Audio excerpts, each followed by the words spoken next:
Selanjutnya, kita akan membahas berkenaan dengan bagaimana J.J. Thomson ini menemukan elektron.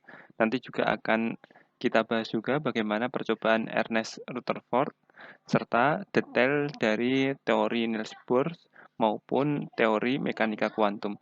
Kita mulai dulu dari percobaan yang dilakukan Thomson untuk menentukan nilai dari elektron.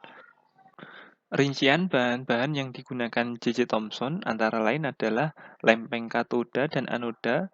Katoda dihubungkan dengan kutub negatif dari sumber tegangan searah, anoda dihubungkan dengan kutub positif dari sumber tegangan searah.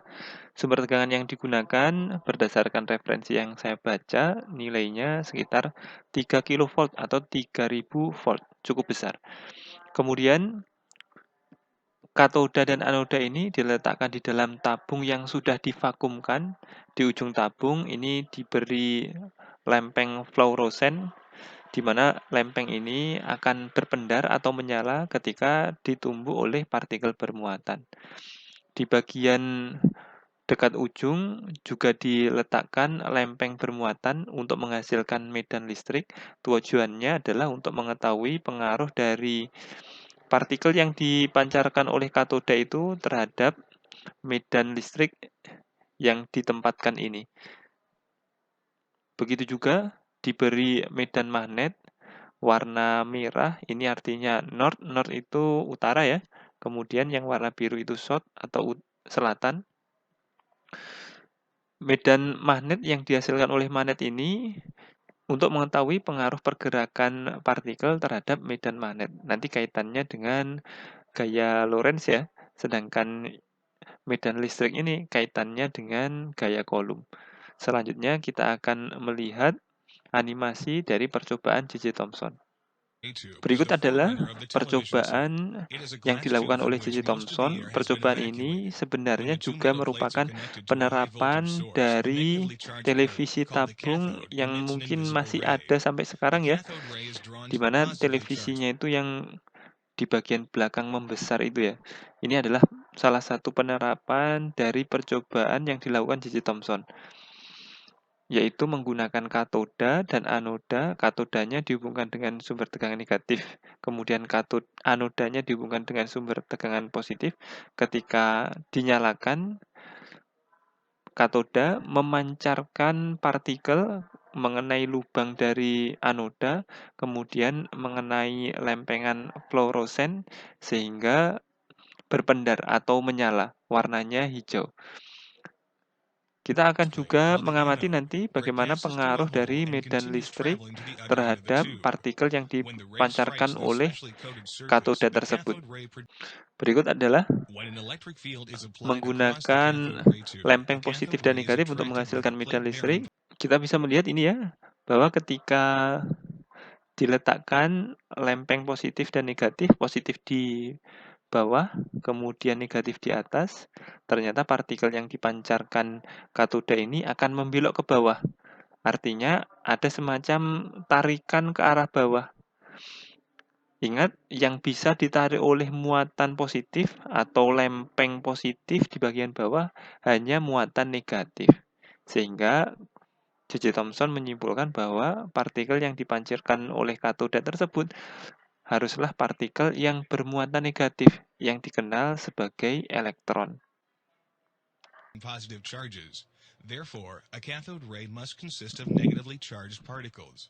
We know these negatively charged particles as electrons. Selanjutnya, kita gunakan medan magnet untuk mengetahui bagaimana pengaruh medan magnet terhadap arah pancaran dari elektron. Ketika kutub selatan didekatkan, ternyata elektron menyimpang ke atas. Kemudian, ketika kutub utara didekatkan, kita bisa melihat elektron menyimpang ke bawah. Artinya ada pengaruh ya, ini sesuai dengan hukum tentang gaya magnetik gaya Lorentz ya.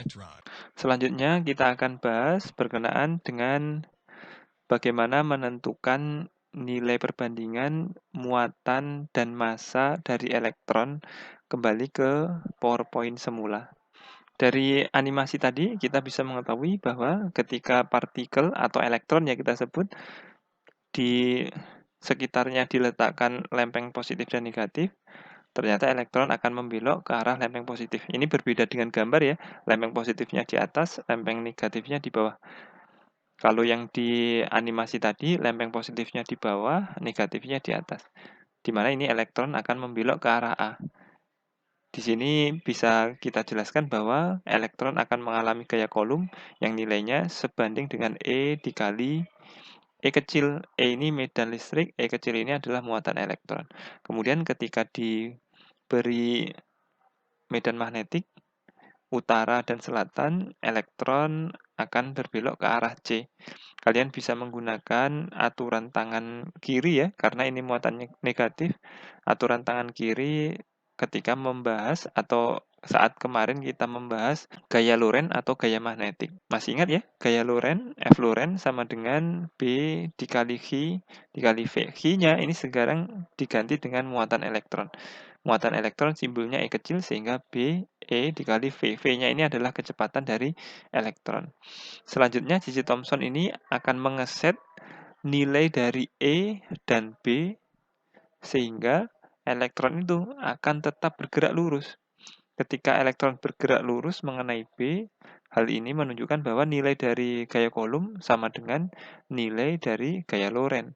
Sehingga kita bisa menentukan nilai dari E perbandingan nilai dari E atau muatan elektron dengan massa dari elektron. Ini B, E dikali V ya. Kecepatan elektron ini bisa diketahui dengan analisa bahwa ketika muatan negatif ini memasuki medan magnetik, nanti lintasannya itu akan berbentuk lingkaran. Sehingga bisa kita dekati dengan gaya Lorentz ini sama dengan gaya sentripetal, yaitu B E kali V sama dengan mv kuadrat per R. Dengan mensubstitusikan persamaan ini, kita akan mendapatkan nantinya nilai perbandingan E dengan M, di mana J.J. Thomson telah menemukan nilai perbandingan dari E per M muatan elektron per massa elektron senilai 1,76 kali 10 pangkat 11 Coulomb per kilogram. Data ini nantinya akan dipakai oleh Millikan untuk menentukan secara pasti ya nilai muatan elektron dan massa elektron dengan percobaan tetes minyak Millikan.